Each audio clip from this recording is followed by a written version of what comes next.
Hi, and thanks for joining us. I'm Ron Christensen, General Manager of the Provincial Exhibition of Manitoba. I'm here today with Matt Bowley and Ellen Murray, who are the co-chairs of the Manitoba Summer Fair, which is coming up June 7th to 11th. I'll give you a little bit of background on the Provincial Exhibition. We've been putting on fairs here in Brandon since 1882. So we're 135 years old this year, the same as the city of Brandon. So our mission statement is to showcase agriculture, to be the link between urban and rural, and to produce events and build community pride while enhancing the economic activity in the city of Brandon and the surrounding communities. So we have 39 volunteer directors. We have a small staff of 8. We hire some extras, obviously at fair time, but there's 8 core staff and 39 core volunteers that kind of drive the operation of the exhibition. So I'm going to ask Ellen to tell us a little bit about the work involved with the fair and what the fair means to the community. Well, as you might imagine, Ron, there are hundreds, if not thousands, of volunteer hours that go into putting on any of our fairs. We are very proud of all the people that come and help, both on a volunteer, and the staff, of course, are a terrific support as well. You know, as far as economic impact, we are one of the major partners of the Keystone Centre, and aside from our other events, between the Manitoba Summer Fair and the Royal Manitoba Winter Fair, we contribute about $15 million of economic impact. That's a really significant number. So as we said, this is a tradition, 135 years. We've been putting on these fairs. Ellen, maybe tell us a little bit about what's new at the 2017 version of the Manitoba Summer Fair. Well, this year we have, of course, coming back a lot of our traditional events, but one of the objectives that we tried to bring back this year was to reincorporate more of a traditional country fair in terms of some of the activities that we're having. We've got a cattle show this year that is focused on youth. You know, we like supporting our up-and-coming cattle producers. We have a light horse show with Appaloosa horses. We have a games night, draft horses, hackneys, driving horses, all sorts of fun things going on there. We've got a few new rides in the Midway. For the demo derby, we've added a couple of new features. There's a little Tykes demo derby, which should be a lot of fun to watch. And as well, we're going to do a bit of a show and shine before the actual demo derby so that people can get a good look at all the work that goes into the demo derby cars. Oh, that's really exciting.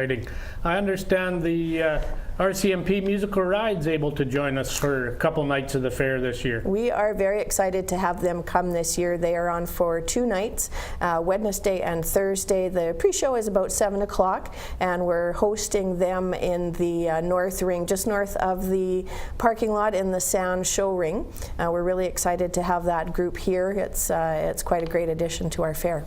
Absolutely, that'll be wonderful. So the outdoor ring, the outdoor horse show performances, and we will have Her Honor, the Honourable Janice Philman, joining us on Thursday evening as a special guest.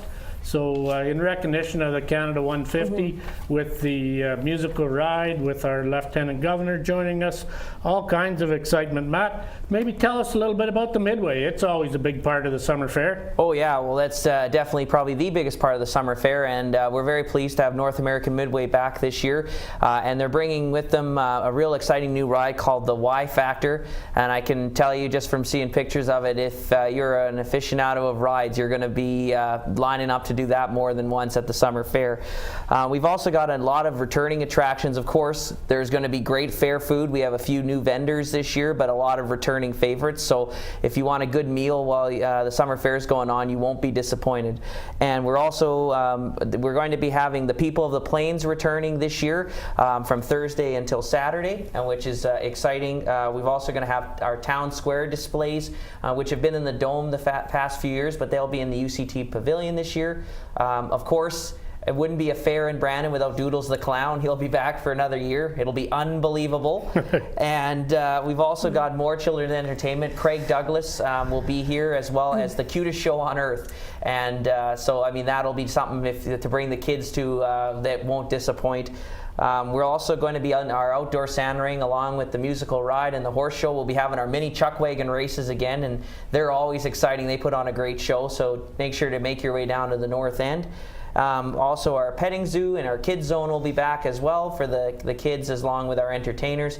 And of course, there'll be some great entertainment in the beer gardens again this year. And stay tuned for some real exciting announcements that we're hoping to make later this week on our keynote entertainment.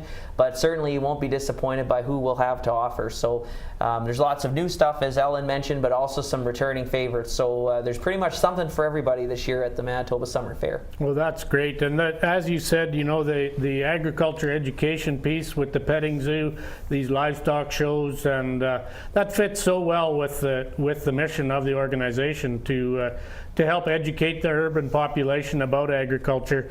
One exciting piece of the summer fair for me the last few years, Matt, has been the citizenship ceremony. Maybe tell us a few details about that. Well, sure, Ron. So this is the third year out of the last 4. We've been very honored to work with the federal government to have a actual citizenship ceremony as part of the Manitoba Summer Fair.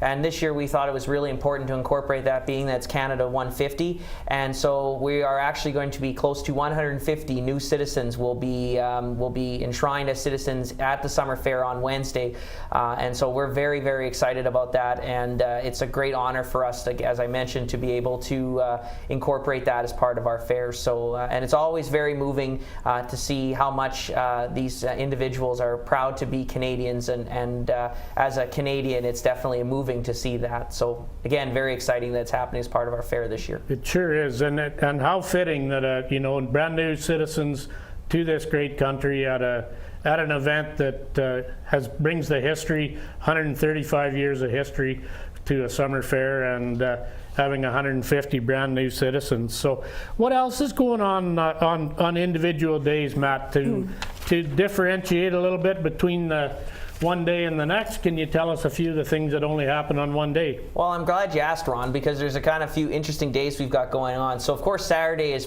arguably the biggest day at the fair, and as part of that, the Canadian Armed Forces will be back to give us a full display, including the Jiffy Jeep, which is basically the skill that the military can take apart and put together a Jeep in, I believe it's under 3 minutes. It's something to see, and they are certainly going to be back this year as well on the main midway to see some of the armored vehicles, and they'll be part of the parade as well. So again, if you're interested in the military side of things, you definitely want to come on Saturday. On Sunday, we're going to be having our annual pancake breakfast. It's $5 for adults, $3 for kids, and we're also encouraging people to bring non-perishable food items to donate to local food banks. But the breakfast will be a great way to kick off Sunday, and as Ellen mentioned, of course, Sunday with the demo derby and everything that goes on, it's come for the whole day and start your day with a real good pancake breakfast. And then, as Ellen mentioned as well, we've got some change with the demo derby with the little tykes, which is going to be something real fun to see with the little kids out there in their Hot Wheels in the demo derby ring. And of course, we have all of our classic car show. You know, when the weather's good, we have close to 150 cars that come out and from all years, all makes and models. And if you're a car aficionado, it's something you don't want to miss. So, you know, again, Saturday and Sunday at the fair, you know, there are definitely days you don't want to miss. But certainly, as we've mentioned, there's so much going on at the fair. It's definitely, you know, you can't see it all in one day. Definitely plan to come a couple of days to really get the full effect of everything that's going on. Well, thanks, Matt. It is a lot to take in one day, so come a couple different days and see a few different things. Ellen, we talked a little bit earlier about some of the ag components. Can you give us a few more details on some of our ag education and that type of thing that's happening at Manitoba Summer Fair? Sure, Ron. One of our objectives, as we mentioned, was to really bridge that gap between urban and rural. So we've developed some programming along that line. Ag in the Classroom will be back at the fair this year. It runs prior to the fair. It's for grade 4 and 5 students as part of their science curriculum. They come through and go through, I believe it's about 18 different stations, learning about science and agriculture and how things grow and everything that fits within their curriculum.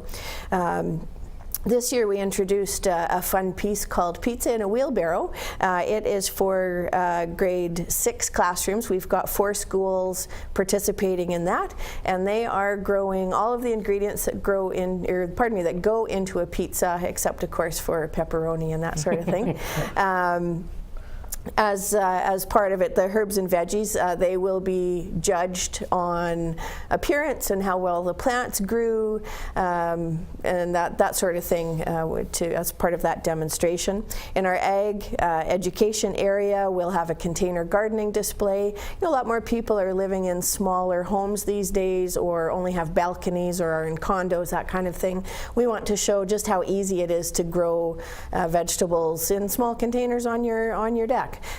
You don't have to have a big garden space to do that. We'll also have some farm machinery on display, and I know even if you're not a farmer, every little kid that I know loves clambering all over those machines and seeing how they work and how big they are. Yeah, it's very impressive, those big farm machines out in the parking lot. I know last summer fair drew a lot of attention from all the fair goers. So absolutely. We've got some great admission savings on now. If you buy your pay one price passes early, you can save about a third of the cost. So they're $35 until the 23rd of May. Then they go to $42, and that gets you admission to the fair and ride all day on the Midway rides. And once the fair starts, then you have to pay a separate admission and buy them on grounds for $40. If you're just buying admission tickets before the fair, they're $8. So, and they're available at our partner groups, the Shoppers Mall, both Sobeys locations, and Giant Tiger. So tickets are available or on our website at manitobasummerfair.com. So buy your tickets early. Prices do go up a little bit if you have to wait, but big savings by buying them early now. Matt, maybe tell us a little bit about the hours that the fair operates. Oh, for sure, Ron. So the fair is going to be open at 4 p.m. on Wednesday, Thursday, and then open at 2 p.m. on Friday, and then noon on Saturday. And so the one thing, though, to keep in mind for Wednesday, Thursday, as Ellen already mentioned, is the musical ride will be going on. The pre-show starts at 7 p.m. So if you're coming to see the musical ride, definitely be there to get a good seat. And so then as well on Sunday we'll be starting the pancake breakfast from 9 till 11.